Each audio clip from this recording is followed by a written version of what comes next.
Okay, before we have our quiet time, let's all get on the same page.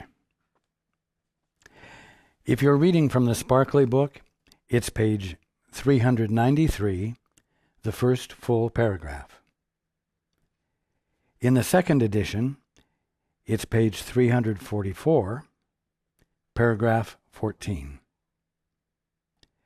In the first edition, it is page 320, the second full paragraph. If you're reading from the JCIM, it's page 165, the second full paragraph. And if you're reading from the CIMS edition, it is page 330, paragraph 56.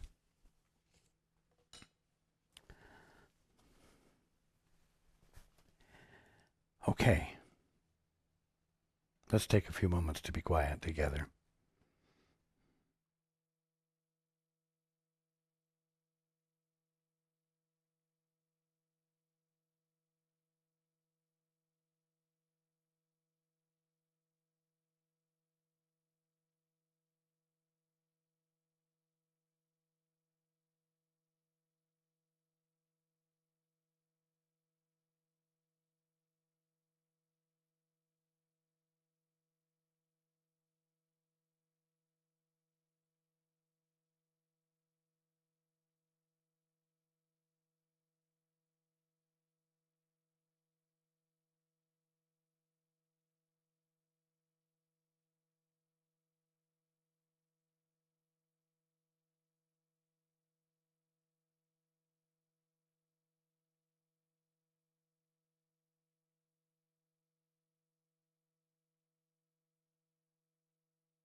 So it says in the Bible, in the beginning was the Word, and the Word was with God, and the Word was God.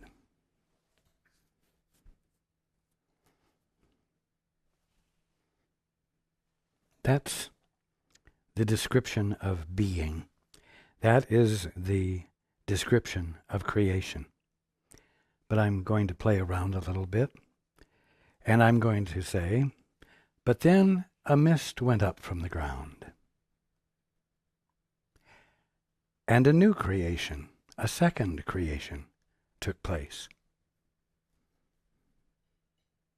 And that which describes this second creation goes like this. In the beginning was the Word, and the Word was with man, and the Word was man.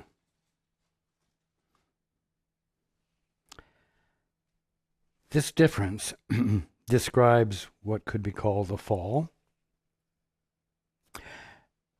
It describes what we've been discussing in terms of one getting a divorce from his father,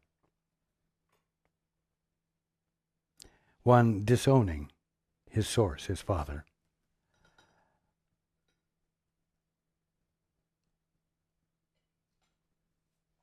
And doing it by means of a relationship with another Holy Son of God. A relationship in which these two Holy Sons of God both decide that they would like to be the deciders of what everything is and what everything means.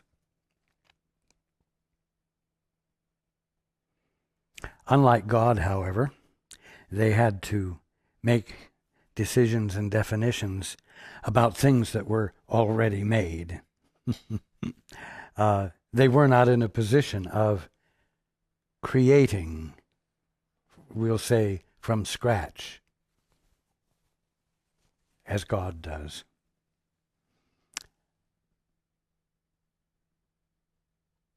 And so, in their agreement as to mutual definitions and meanings of everything, they created not a holy relationship, but a special relationship, which we've been discussing at length, but not quite in the way that I'm discussing it right now.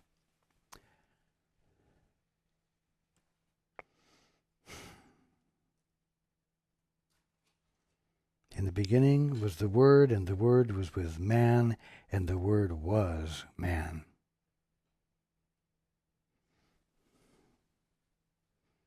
And the land of man was a land of orphanages, because all of its inhabitants were and are orphans. At least until they decide to revoke the divorce they put in place. And of course, we're talking about undoing the divorce, aren't we? We're talking about practicing the holy instant. We're talking about withdrawing from the mutual agreement with another son or daughter of God and silencing the commitment that each of us, each of you bring, the commitment each of you brings to the definitions and meanings you have made up.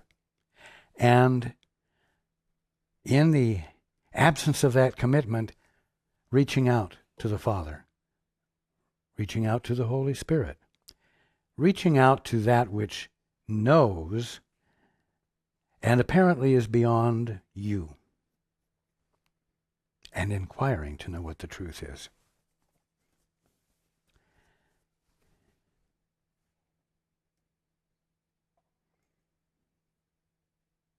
Now, there's something else about this that needs to be illuminated.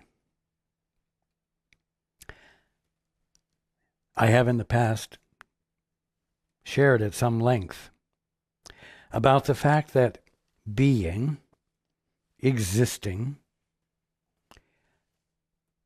is all mental. That everything that is being experienced is some aspect of mind. It isn't just that it is mental, it is that every aspect of creation that you are experiencing has its source in the infinite mind, which is God. And God's capacity to be the bringing forth, be the impetus for the uncovering of unlimited and infinite vitally interesting things to be conscious of, which constitute life, which constitute absolutely everything that is available to you to experience. And you, as part of His creation, have the function to fulfill, which amounts to joining Him in acknowledgement of what He has created, in acknowledgement of the reality of absolutely everything that you're experiencing, without in any way losing the conscious awareness that all of it is mind. And everything that is being experienced is an experience of ideas.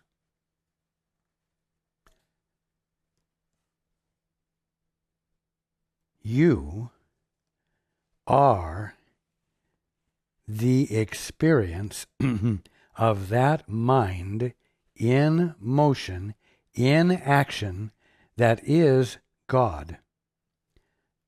You're not God, but you are the experience of that mind which God is in action, and your function is to confirm it as what it is.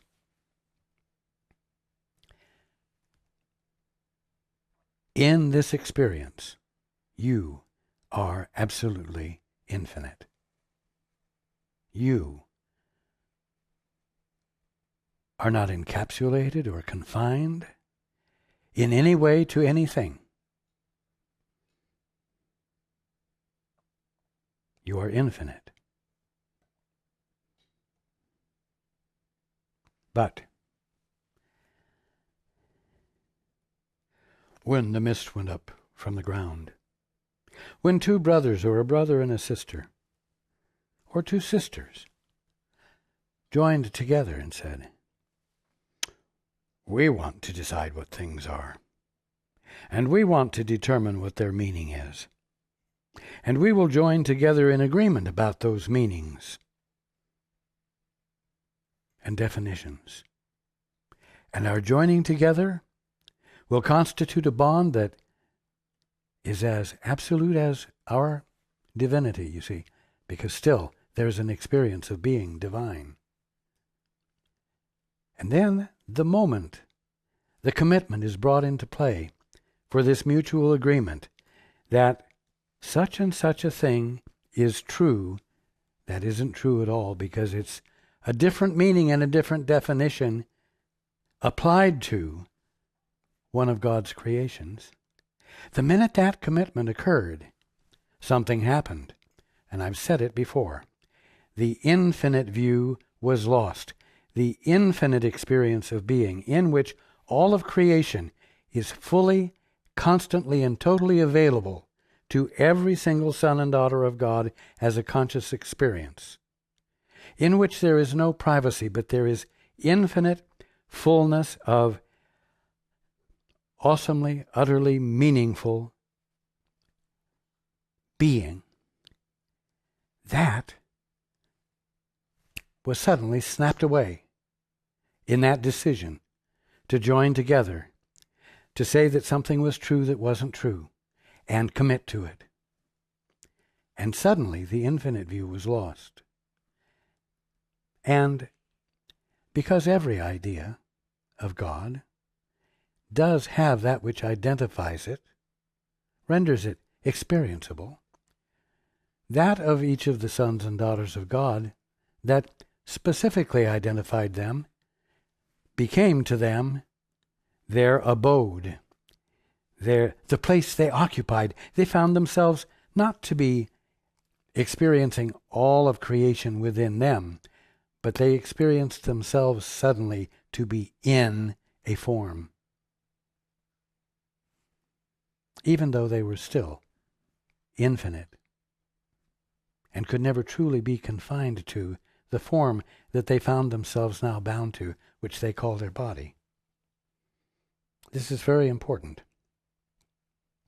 It's important because it adds to the meaning of the special relationship and the holy instant.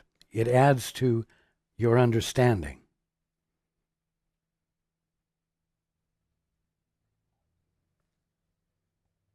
How? Well, for example, we've talked about how to practice the holy instant.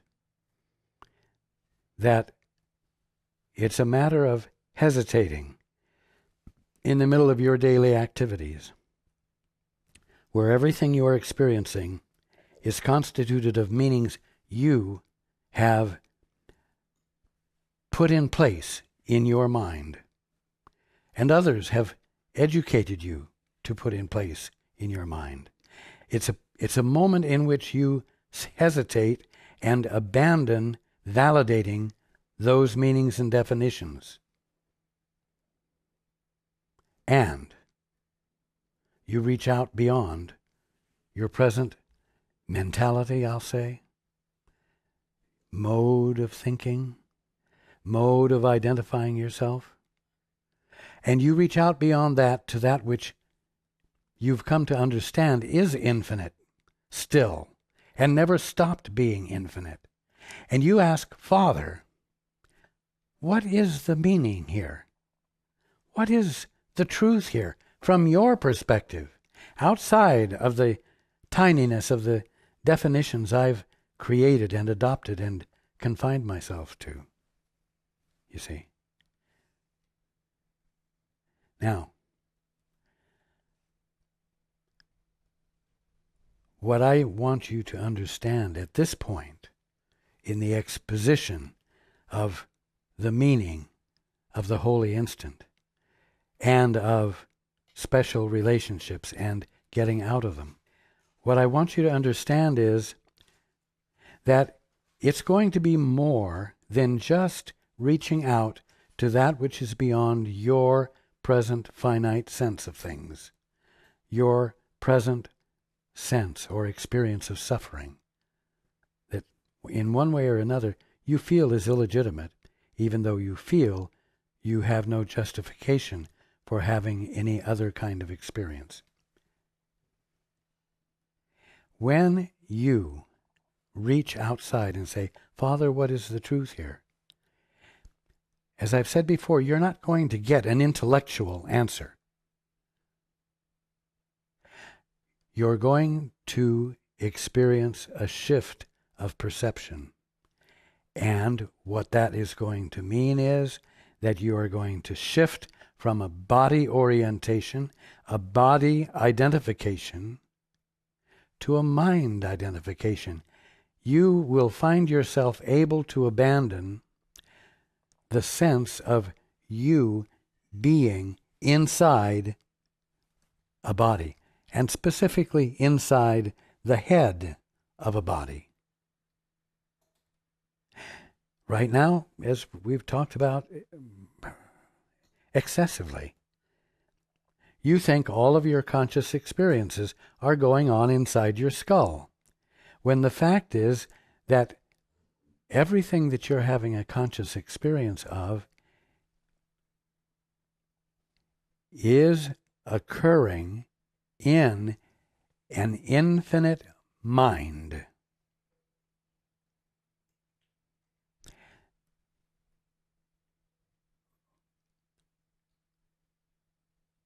And everything is at this moment, even though you are determining it to be matter, physical, everything is right now an idea being misperceived as a thing, as an object, as a hunk of matter.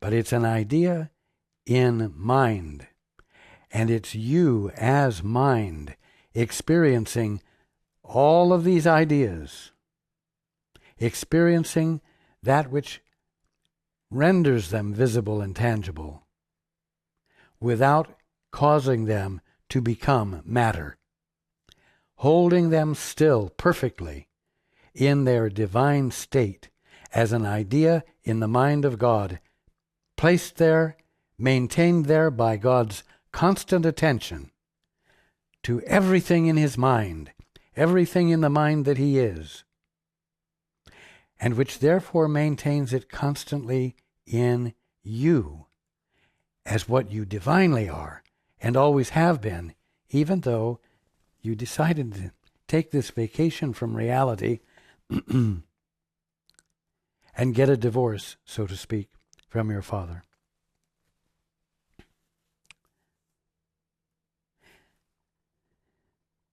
This is important. And the reason it's important is because it makes it clear that it would be impossible to have a special relationship if you didn't believe that you were a body.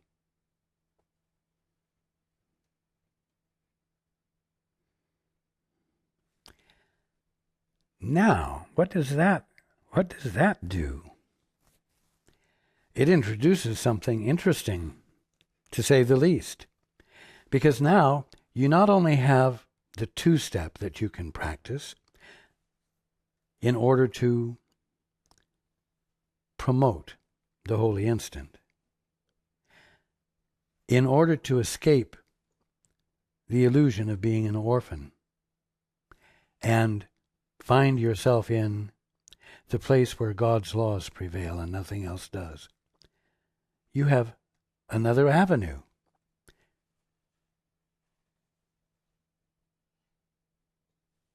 It performs the same function, but it's a different way to look at it that you might find helpful. You know, when I've talked about this mug, this glass, and the water in it, and the fact that it's an idea in mind, that it's absolutely non-material, absolutely spiritual, absolutely divine. And I have suggested that you look at it, or a vase of flowers, or a table, and ask, what is the more that is here of what God is being than I'm seeing? Isn't that the two-step?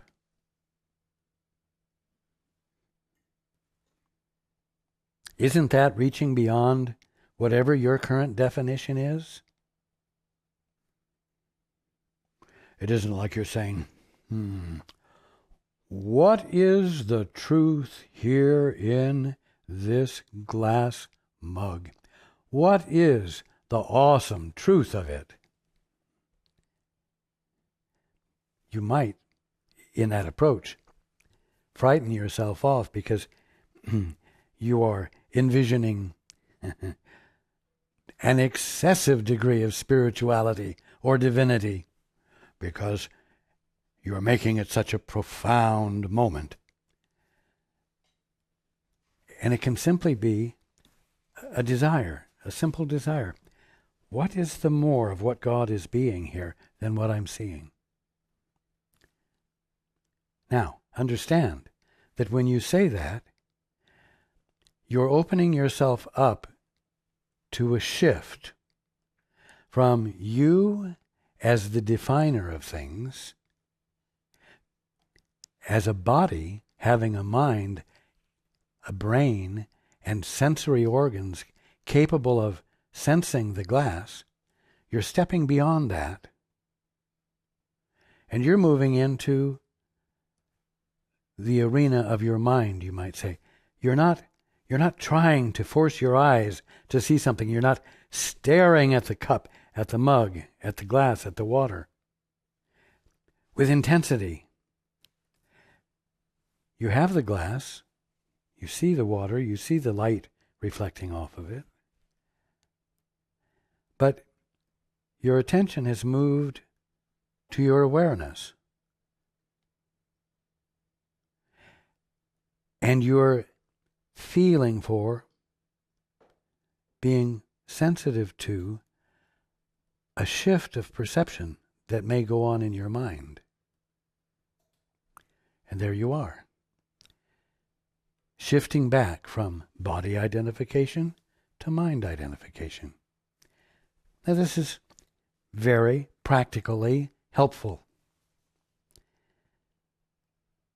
because you have here a practice, and I know everyone loves practices,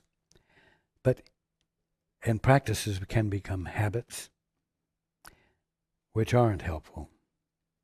But you have a practice here, and you can use it with anything that your eyes fall upon at any moment in the day, as many times a day as you feel like it. And at the bottom line, it's an expression of curiosity, which is a pleasure to engage in. And you look at whatever you're seeing and ask, what is the more of what God is being right there than what I'm seeing? And then just be quiet and attentive, present with that thing. And as I've said before, absolutely every aspect of creation is conscious. Every aspect of creation has the capacity to communicate its meaning, the Father's meaning, the meaning the Father has embodied by means of the idea, which is experienceable, that you're looking at. It is eager. It is eager to have you once again not be blocked from the conscious experience of its meaning.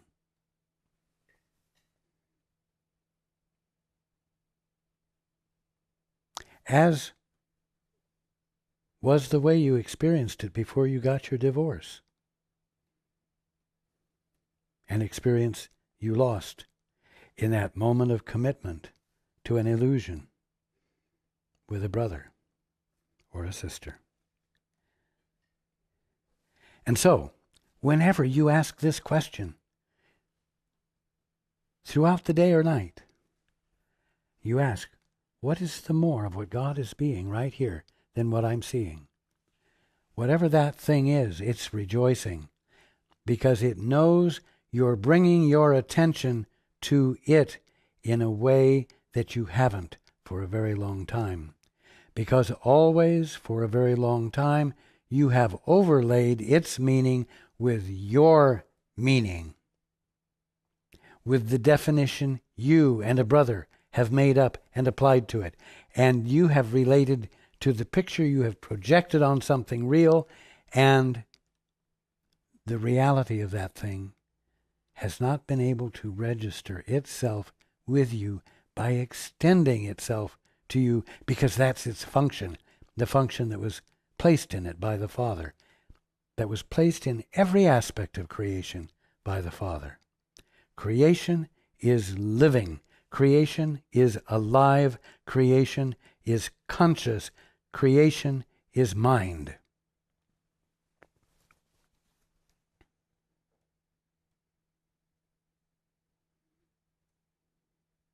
It is therefore something to be profoundly experienced, because it is so full of meaning. Now, we will be talking about this more in the next few weeks, talking about how body identification gets in the way of your experiencing the reality of your being, which is that you are mind in which all forms are being experienced. You are the infiniteness in which all of creation bees. I was going to say resides, but all of creation lives dynamically, vitally, in that infinite mind that constitutes your being and is the presence of God. Now, going into the book, salvation lies in the simple fact that illusions are not fearful because they are not true. What are illusions? Illusions are definitions of things that you and other holy sons and daughters of God have defined arbitrarily and creatively in false ways, and then have committed to agree to those meanings and definitions. Those are illusions. They are definitions applied to things that are real and are present because God is present and presenting himself. Now, salvation lies in the simple fact that illusions are not fearful because they are not true.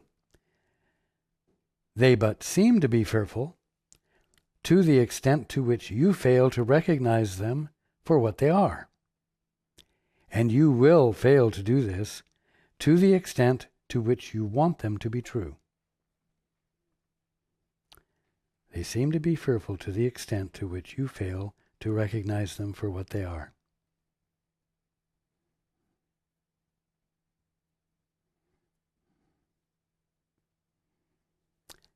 You are failing to recognize that they are fabrications of your imagination, and that they have nothing to do with what God is being right there.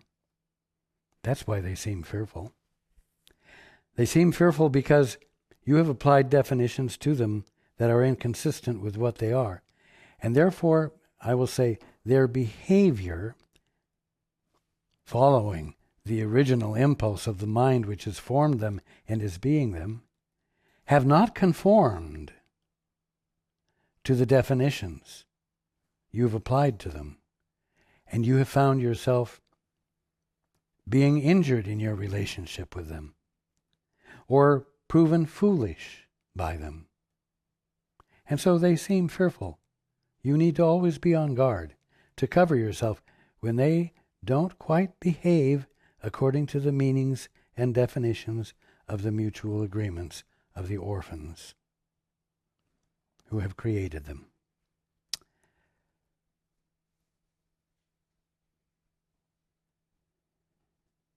And you will fail to recognize them for what they are, to the extent to which you want them to be true. To the extent that you want the illusions to be true, you will block the experience of what they truly are. And boy, you want your definitions of them to be true. Because to the degree that your definitions can be validated, you believe that you can end up validating yourself. And so from an ego-oriented standpoint, which is the only one you have as an orphan, you need your illusions to be dependable, to be faultless if possible, so that your integrity as an orphan can be absolutely defined. It's very important for these illusions.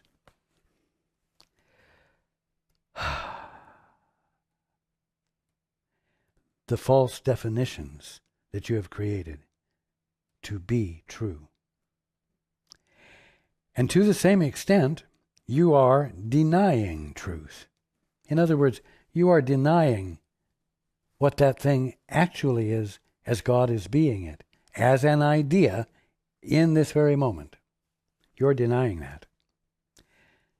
And to the same extent you are denying truth, and so are making yourself unable to make the simple choice between truth and illusion. If there is no difference between truth and illusion, there's no awareness of choice. There's no awareness of option. And if you have created a meaning for something, and in the creation of the meaning you've even written a manual that explains how it works and what its purpose is, and you've written it very specifically and very intelligently and very logically so that no one can possibly misunderstand the perfectness of this creation of yours.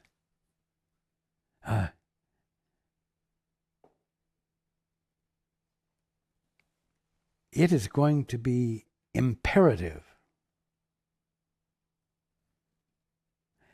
that this illusion be real, that it truly is what you say it is. Else, you are discredited. That's what it boils down to.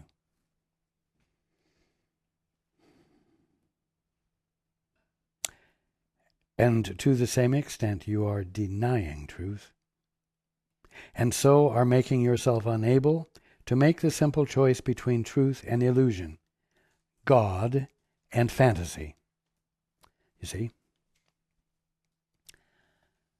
The solution to all problems, or as it says here, salvation lies in your capacity to distinguish between truth and illusion, so that you may make the choice for truth.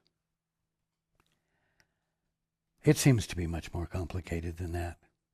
It seems as though you have to, in your daily life, manipulate circumstances and people and mindsets, because they're all interlocked together in such complex ways that there can't possibly be a simple answer providing a solution to all of the problems locked in by the complexities.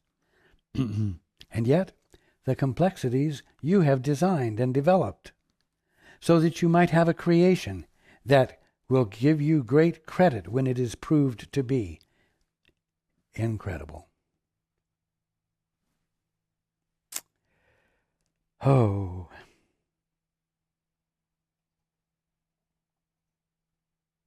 Remember this.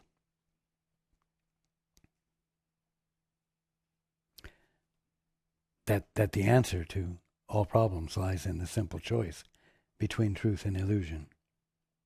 Remember this, and you will have no difficulty in perceiving the decision as just what it is, and nothing more. As a simple choice between truth and illusion. As a simple choice between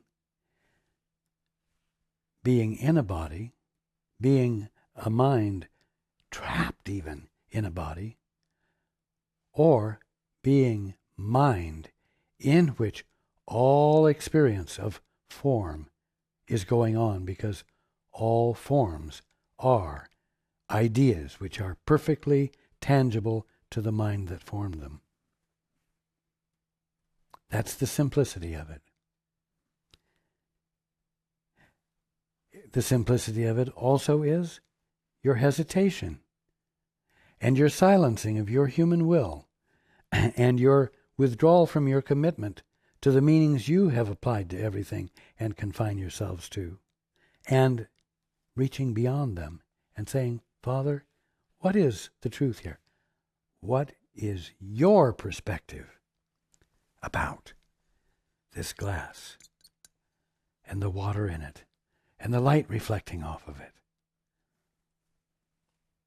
What is the more of what you're being there than what I'm seeing? That's the way you make the choice, the simple choice between the only two choices there are, truth and illusion. And the fact that of the two choices, one is real and one is itself illusion, makes it even less complicated, makes it even simpler. The core of the separation delusion, what we've called the human experience, the orphan experience. The core of the separation delusion lies simply in the fantasy of destruction of love's meaning. Now, of course, we've discussed the fact that the meaning of love can't be taught. But you can understand that love involves extension. Love involves giving. Here's a big clue. Your function as the son or daughter of God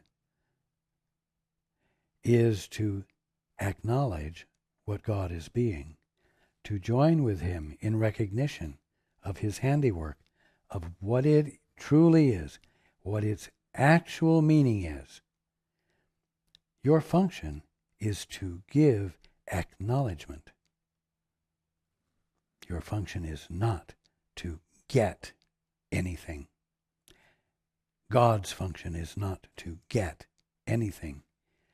Getting is foreign to the divine equation of being. It's part of the illusion. The core of the separation delusion lies simply in the fantasy of destruction of love's meaning. And unless love's meaning is restored to you, you cannot know yourself who share its meaning. You see?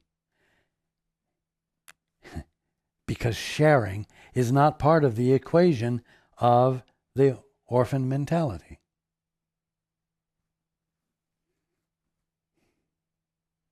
Even though in your divinity you share its meaning. That's your function.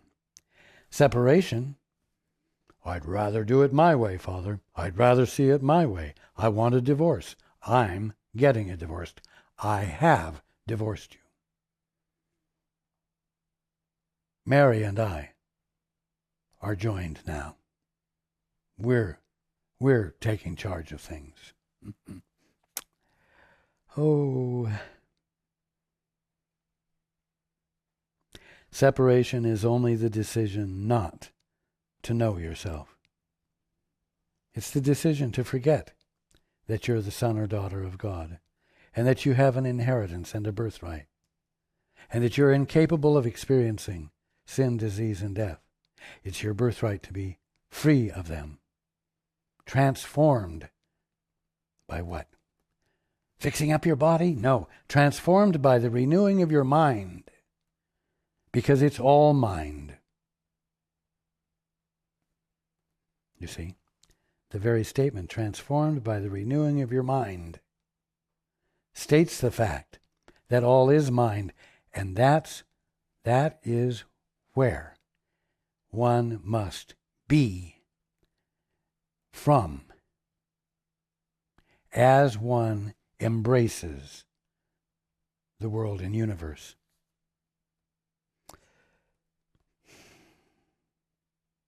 Separation is only the decision not to know yourself.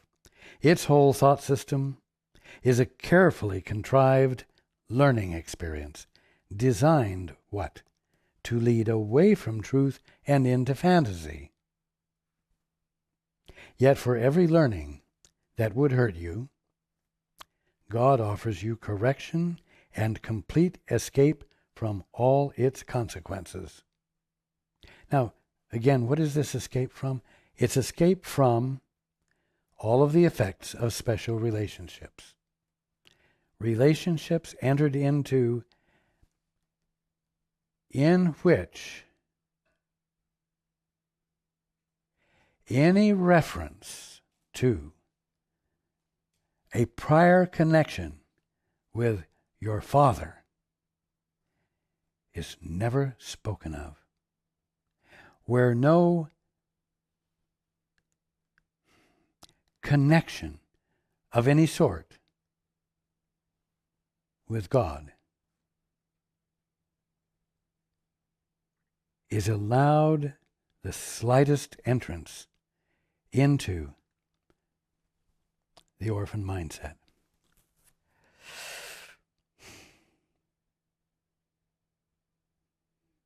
Yet for every learning that would hurt you, God offers you correction and complete escape from all its consequences.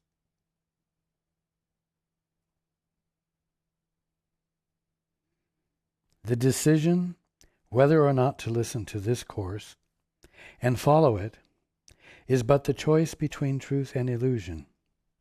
Now, you could read this as though it were referring to this course, A Course in Miracles, but it is actually referring to a course of procedure, a course of action, where you're making a decision, you're making a choice between truth and illusion.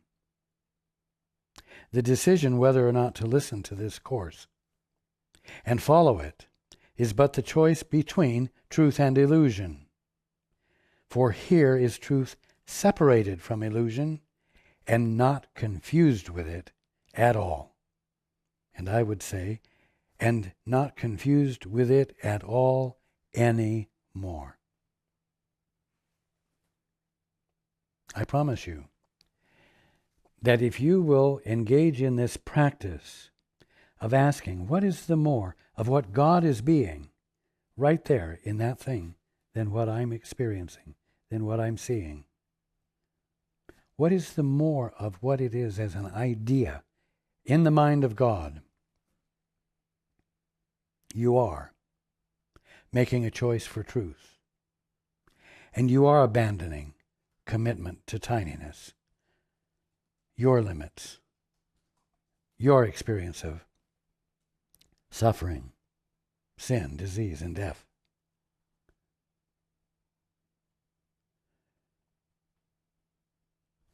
As you begin to get glimpses of the meaning the Father is embodying that goes beyond your present sense of a thing, your present definition of a thing,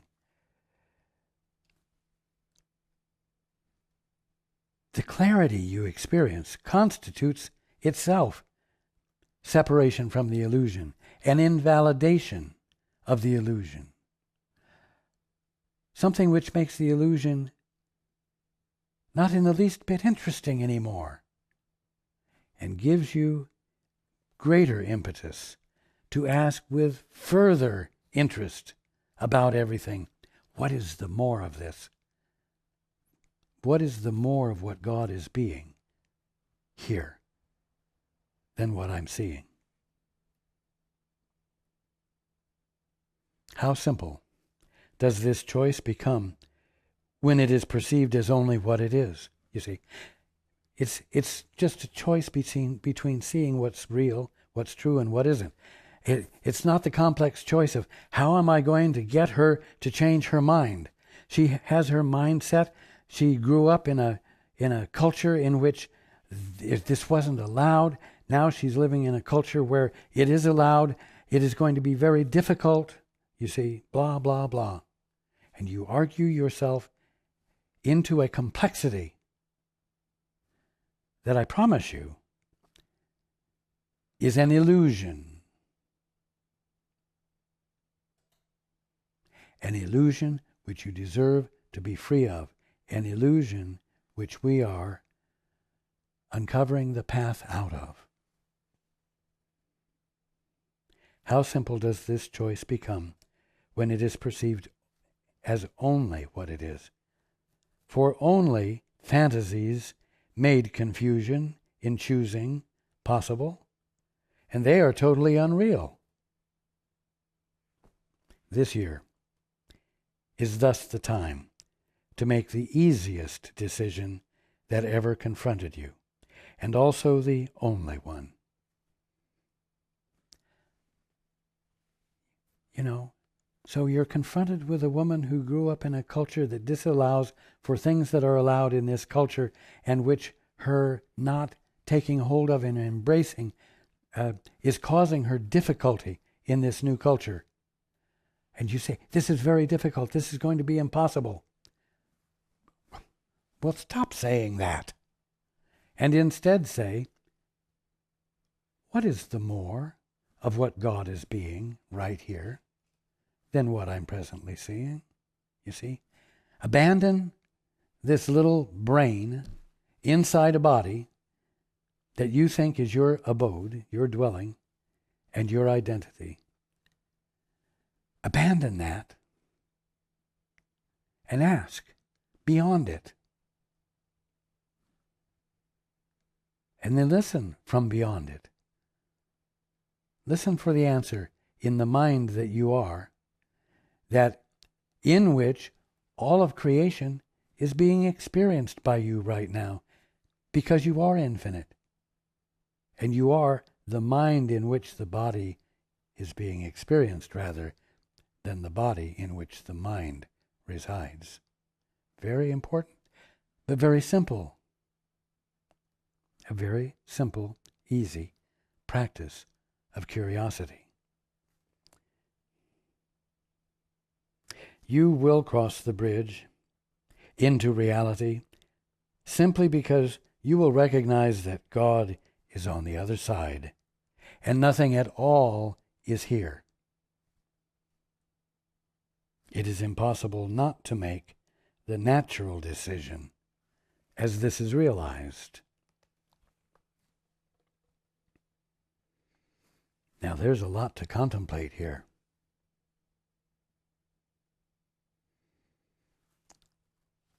Simple though. not so simple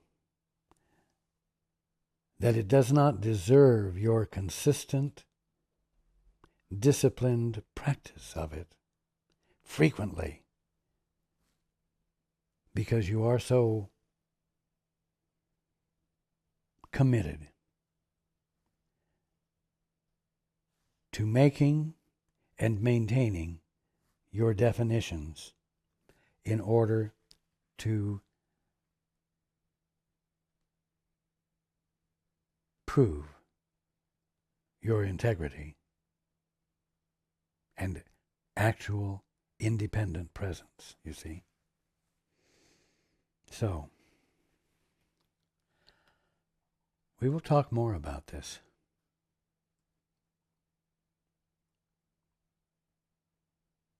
It's wonderful.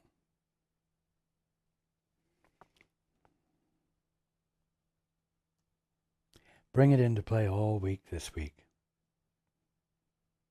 And I look forward to being with you next week.